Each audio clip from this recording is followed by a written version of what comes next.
Hi, I'm Jackie Bruckman, and I'm here at the RSA conference in Moscone Center in 2018 with Dan Gordon, the CEO of MyWorkDrive. Hi, Dan. Good morning, Jackie. Here we Great are. to be here. Beautiful sunny day in San Francisco today. Oh my gosh, we couldn't have asked for better. So we're here for many reasons. One of them, we're exhibiting at RSA this year. This is massive. Have you exhibited here before? No, we haven't, and this is great because it's right in our backyard, just a couple blocks away. There's like 40,000 folks here. We've been just getting a phenomenal presence here today, people coming by. It's just been fantastic. It's great. There's like 4 different campuses and people from all over the world. So today we're going to take some time and talk about MyWorkDrive and what it is, where it's been, where it's going, and all the great plans we have. So full disclosure, I'm Chief Marketing Officer and CEO, founder, but we're gonna talk some history too. So why don't you tell folks where, how did you start MyWorkDrive? What was the need for it? Explain a little bit of your background and how you came to MyWorkDrive. Okay, thanks, Jackie. So I've been in IT for 25 years. I came from a university environment, have a successful IT consulting practice here in the city.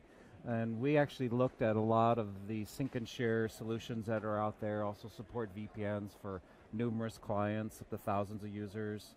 Myself, when I worked at UC Berkeley, I mean, you're talking 40,000 students over there. Right. So we're very familiar with a lot of the solutions that are out there. And then back in about 2013, we had all this cloud stuff that was coming out. And we tried to put in, various cloud solutions. A lot of our customer feedback was that they were really unsatisfied with that, and there were a lot of syncing issues. We ended up seeing an uptick in terms of the support we had to provide to our end users. For them trying to migrate to the cloud or even using a cloud solution? Even once it was migrated, we're seeing a lot more help desk requests, frustrated users, not understanding things like SharePoint. Why can't I just have a map drive that I always had? Or even, like you said, even during the migration, having to plot out how are we going to move all those permissions across, and then now that it's moved, now we have more that we had to administer. And now we have to manage them. We have to manage it. We have to recreate all our backup strategies. We have compliance concerns. We have retention that we have to go back, sometimes 7 to 10 years. All that has to be redone. And if you're going to a cloud provider, you have to usually end up subscribing to yet again another service to then have an archiving service. Sure. So, and then everybody's on mobile and they're on different devices at different times of the day. Yeah, sure. Unbelievable stuff. So, for companies that are starting out, maybe for a startup or something like that, something like a cloud-based solution like that for 30 to 50 people, that kind of works, right? Sure. So they're dealing with small files. They don't really have the resources. One IT person, maybe. Right. They don't have an Active Directory with 500 users, thousands of users, and so the scale isn't really an issue for them. But where the problem comes is when you want to scale. Sure. And all of a sudden now you've got users that need to be able to get to stuff, and you're sitting there trying to administer. And maybe they're all over the world. They're in different locations and headquarters, right? Right. And so we did some research, found out that probably 60 to 70% of enterprises still end up having their own storage because of the same frustrations that we ran into. Where they were not able to come up with a solution. Maybe if they try to do something on-prem, now you got to license SQL databases, you got to back them up, you got to go through all the departments, recreate all those workflows, and then people just don't have the resources, the political capital to get that pushed through and be able to make that happen. And some of those digital assets they never want on the cloud anyway, depending on the nature of them. Yeah, exactly. That's why we're here today, because this is really a good venue for us. We get larger enterprises, they have compliance concerns, GDPR especially coming up right now. It's really starting to hit even HIPAA, companies in the United FINRA. States. Yeah, so use any acronym. Yeah, it's really was frustrating for us when we were looking at this initially in terms of being able to find a good solution for it. A number of on-prem kind of things did exist, but nothing really tied into Active Directory natively. Everything required you to do some sort of migration, set up a database, maybe they may have even a link back, but never really was able to work side by side with the existing stuff the way that they already were working. So what year was this that you said, okay, I'm going to start this other startup, this little company? And well, we officially started in 2014. Okay. Some of the research was done before that in our IT consulting firm, which is partners within MyWorkDrive, and we still leverage our group over there for the support and some of their security expertise. And where is it based out of? Right here in San Francisco, over here at 2nd and Market. We're right here in the city. City by the Bay. Yeah. Wonderful. Love it. And describe how big is the staff? I mean, are you in startup phase right now? And you said you leverage part of your other business, but in total, how would you describe the staff and size? And yeah, so we're up to about 12 people right now, including our programmers. We also have a separate programming team. We have another 25 people that we can leverage within our IT consulting firm as well.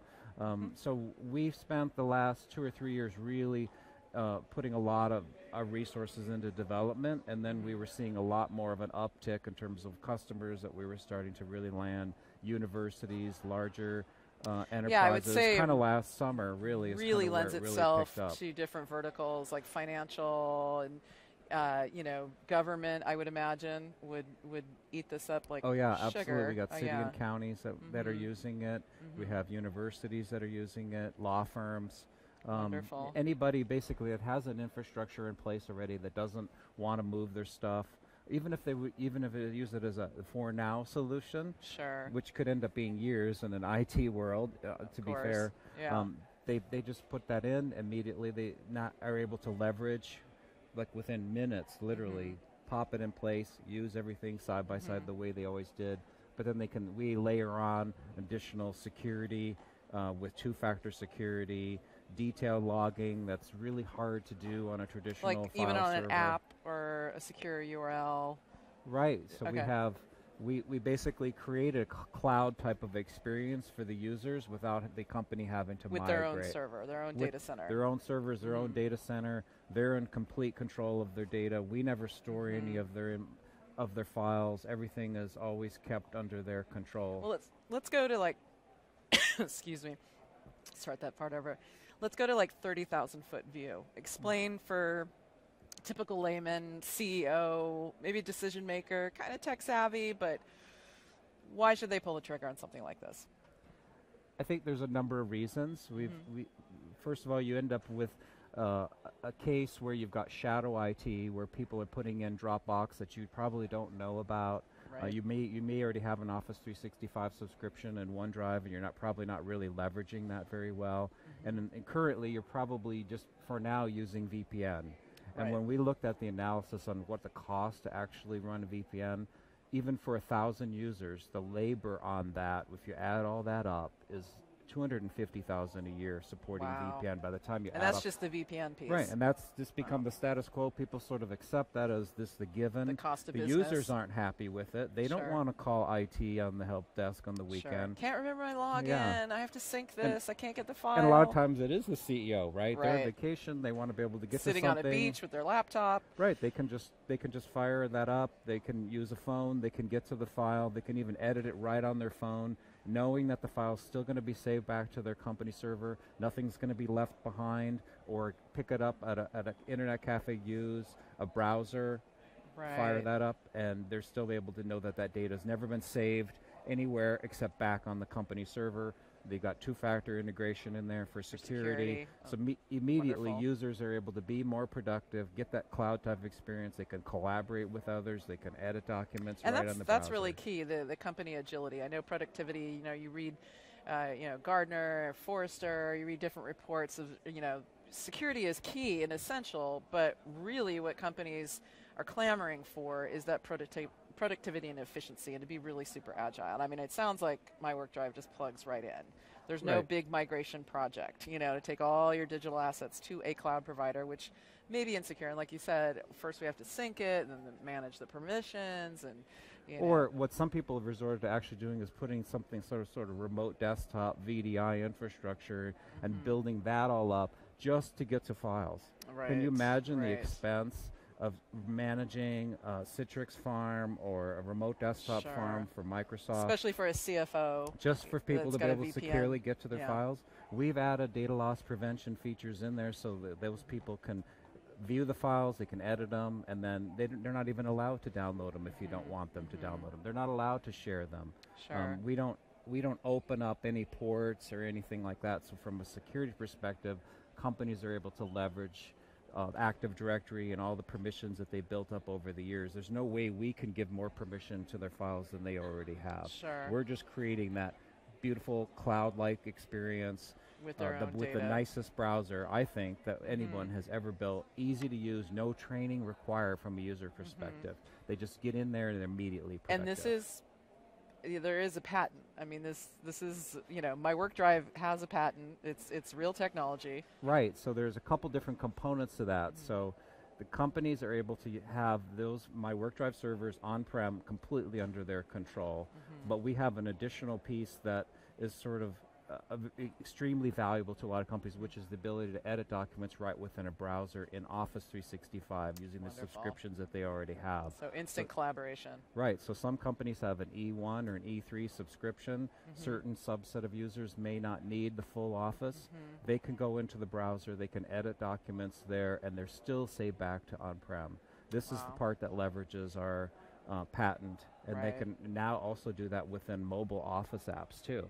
So they can edit those documents, they're still saved back to on-prem. There's no mobile device management needed in that case because guess what? The files are still saved. They're managing their own device. It's being saved back to on-prem. There's nothing on that device. That phone gets stolen or lost. IT isn't having to go out and wipe someone's personal phone and deal with all the mobile device management stuff, which costs a fortune to. So 30,000-foot view, no VPN. No syncing to share. You can share instantly. No migration. So now let's get into the nitty-gritty if we're talking to, say, a CISO or a major decision maker in the technology sector, where you describe the little nitty-gritty of how some of the patent technology works. Well, what we do is we actually create a secure tunnel that goes from their server up into Office 365. We're locked down by Microsoft as a cloud storage provider, and so they're able to then leverage that through Azure infrastructure up into Office 365. Everything is encrypted all the way through, even during the time that it's being edited. It's encrypted in a way that even Microsoft couldn't open that document, even for that brief moment when it's open. And then immediately, as they're working on that document, it's being saved back to on-prem. So and what about Linux customers? Do you have anybody in that field or that realm? We do. We actually support some of the open standards around that. And of course, they can always use the browser too. So we have a Mac client, we have a Windows client. So we're able, the iOS all of those support the two-factor security, which is really important aspect for here. What a lot of companies do is a certain subset of users, they just give them the browser, right? Gotcha. They're not allowed to use those other apps because then they're able to reduce their cost of support, in half in a lot of cases, not having to hire extra especially staff. like large companies. Universities love us because they have thousands of people coming and going. They can just give them a URL. Here's your email, Outlook web access, and here's your file web access. They can integrate us right into their portal, so they can click on it, single sign-on, they go right in. And it sits on the client side. It sits on the client side under their control, built in natively to the Windows environment. So. And what kind of support do you provide? Say something happens, snafu, they're like, oh, MyWorkDrive, help me. I mean, you still administer support. Yeah, we do. I think, but the one thing that really is nice from our perspective is that we have no data, right? Anything happens to that MyWorkDrive server, doesn't matter. Everything is still on your servers. Nothing's going to be lost, it hasn't disappeared. You can literally fire up a MyWorkDrive server in 20 minutes, copy the config file over, and we'll get you back and operational.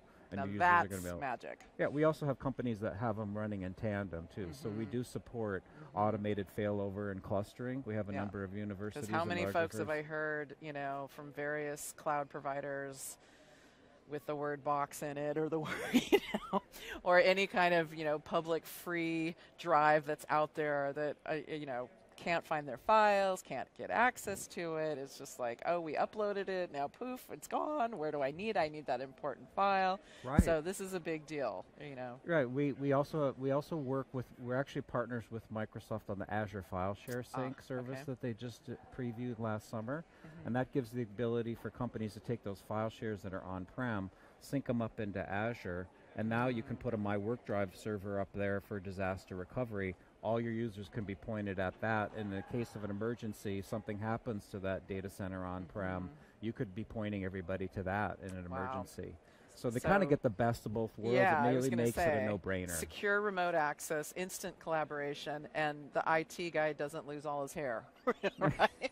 He's happy. And you don't have to maneuver through the politics, right? Of trying to get all the departments to get on board to be able to migrate this thing over. You can just get it going now and not have to suffer through all of that. Right, especially you look at you look at an institution, you know, say a university, it's been around decades. They may be on an old mainframe, and I mean, where you know, assets are here, assets are there. Who gets to decide what's kept? Who gets to decide? This way, it's like, okay, pick your most critical file server. You're all instantly collaborating, no matter what time zone. Having been someone that worked at UC Berkeley and UCSF for a decade, I know what it's like to try to maneuver through departments. There's a lot of independent areas. Each one has their own way of doing things. If you, it's really hard to get a consensus. Red tape everywhere, right? Exactly. And so here you don't have to do that. Or like small city governments or big, I mean, state governments. I mean, I really see this as a viable solution that would be so easy and agile, and again, you know, folks not having to go through this pain and heartache of migrating anywhere, and then really for assets that you're so worried about being secure, say government, healthcare, and whatnot, you know, privacy issues. You know, the cloud, as we know, I mean, look at the last year or two, emails, cloud, if things get hacked, I mean, the news is rife with data breaches. Yeah, I mean, in the perfect world, we wouldn't even need a conference like this, but let's just face it, let's there's 40,000 people at this conference. For a reason. That tells you that there's a reason, right? Yeah, absolutely. Because it's a huge concern every day. The biggest companies that you can imagine, you're seeing data leaking everywhere. Everywhere. Yeah. You can't trust them anymore. Well, right? and you don't have to worry about trusting us because you're relying on NTFS, Windows security that's been around for 20 plus years. Believe me, hackers have been working on trying to bust into that for years, and they can't do it. And everything that we do is based on that foundation. So you don't have to worry about trusting us. Because when that user comes through our software, they're going in as them. We can't give them more rights than they already have. You're in complete and total control.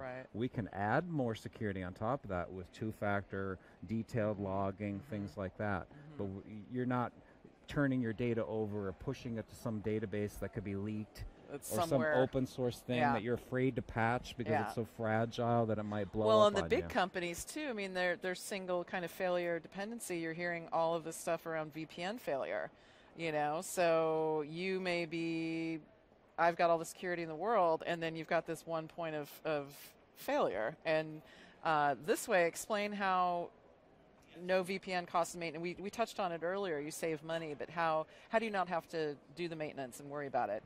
Well, think about it. Typically, if a new user comes on board on company, and no matter what the role might be, you're going to have to give them some sort of VPN access. So what are your options? You give them a laptop, maybe you even have a loaner pool, you're maintaining that, or if they have their own laptop, maybe they're taking that home, maybe they only use it occasionally. Now you're having to manage another device, it has to be patched, it has to be updated.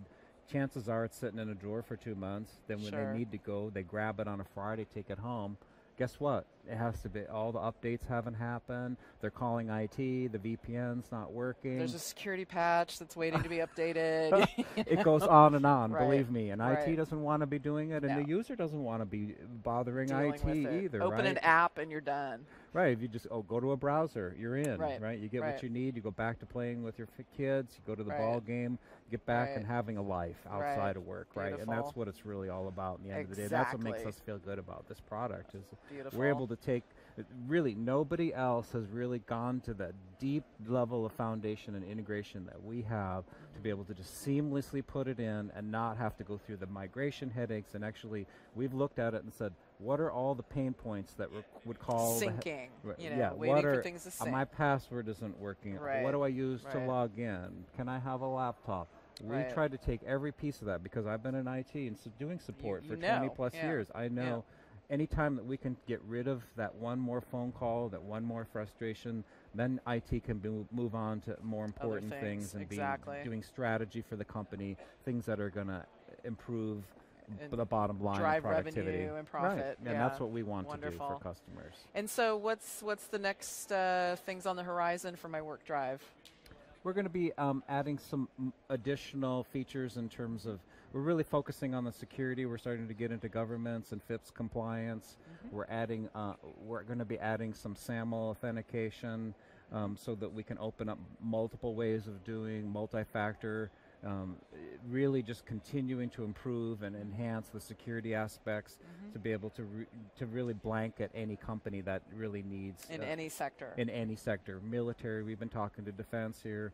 That's wonderful. It's really been a fantastic show, and we're getting a lot of amazing support of folks that are out there, and we're really the only one here that has an actual solution that you can put up on the board and show them, and they're like, give me the info. Right? A lot of people are talking cloud, but it's like, okay, what is the cloud? The cloud is a server somewhere, somebody's server, you know? Right. Why not just, like, instead of putting it up there and losing it, you know, keep it under your control and access it remotely and securely, easily with MyWorkDrive. I mean, it just sounds wonderful. Yeah, in a lot of cases, they're already paying for Office 365 subscriptions. Why not leverage that if you want to share externally? And be more collaborative. Use the OneDrive that you already have that you probably don't even know what OneDrive is in a lot of cases. They're able to leverage all that. We're not reinventing the wheel, making them repay for a new sync and share service. I mean, essentially, it's a great productivity tool that is very secure. You know, I mean, it's making a company very productive and not going through, like you said, the major pain points you hear right now. Everybody's saying, okay, a digital transformation, digital age, security, cybersecurity. But it's like, okay, well, how do you really make sure all your users? And I mean, you really, like you said, I mean, you can walk the floor. There's a lot of great companies here, a lot of great tools that they're providing, but you really essentially are providing the key solution to remote access redefining file sharing, essentially. That's right. A lot of people want to throw us into sort of enterprise file sync and share. Right. We're not that. We're not sync and share. We're not VPN. We're a whole new paradigm in terms of being able to access files securely, be productive instantly, and integrating into a current environment as is. Right. Which is really huge for larger companies. I mean, I would imagine you have to do a lot of education, you know, and people finally have that light bulb moment, and they know, like, oh, wow. Okay, right, that's the first thing they say. Oh, another box, another Dropbox, another sync and share. No. Yeah. You know, and the reason they're frustrated by that, because they've been through these frustrations, right? Exactly. They've tried to put these solutions in the past, and it's all talk. Yeah. You know, and they don't want to hear it. They want something that's going to be able to work. They can be productive. They can be the hero when they go back to the boardroom. I was going to say, they can go back to the boardroom, be the hero, instead of, you know, IT being a big, you know, cost center. It's like, hey, wait, we've got a solution. Things are going to be really productive. We're going to save some money. And I mean, essentially, it's very easy to install and pretty, I mean, comparatively, compared to cloud solutions, you know, economical, right? That's right. Since you're using your own storage, your own Active Directory, and your own infrastructure, you're just paying for that software. And one of the things that we do that's very unique is we do a floating license based on the number of users that go in the 30-day window. Okay. Which again, we're trying to reduce the administration. All the other ones that we looked at, we're using a named user model. And what that means from an IT perspective is anytime someone comes and goes, they're having to log onto the system, move the licenses around. You don't do that. Pretty much MyWorkDrive, you set it up, point it to the shares, set it, and forget Good to go. it. Yeah, You're that's rolling it. Along. You're not actually adding more burden onto IT. The point is reducing burden, improving productivity. The costs are extremely low per user. It's phenomenal, and we're really just loving the way that people are taking it to a whole new level. Fantastic. We've integrated ADFS, DFS shares that go in there. They can go anywhere from a business of 50 users to 50,000 users. Fabulous. And we're able to deploy that and use scalable. It's scalable. They can have 2 servers running in tandem. They can do failover. We've got now that DR scenario that we talked about earlier with Azure file shares, where they can, or even multi-site. They can take that and have multiple sites, sync those shares, be able to access them and use a MyWorkDrive server in the middle for remote access wherever. Up in the cloud if they want, or on-prem. All right, amazing. So MyWorkDrive. Just check it out at MyWorkDrive. We're here at RSA Conference 2018, Moscone Center. I'm Jackie Rednar-Bruckman, CMO of MyWorkDrive. This is Dan Gordon, CEO of MyWorkDrive. Fabulous. Thank you so much. Thank you, everybody. Thanks, Dan.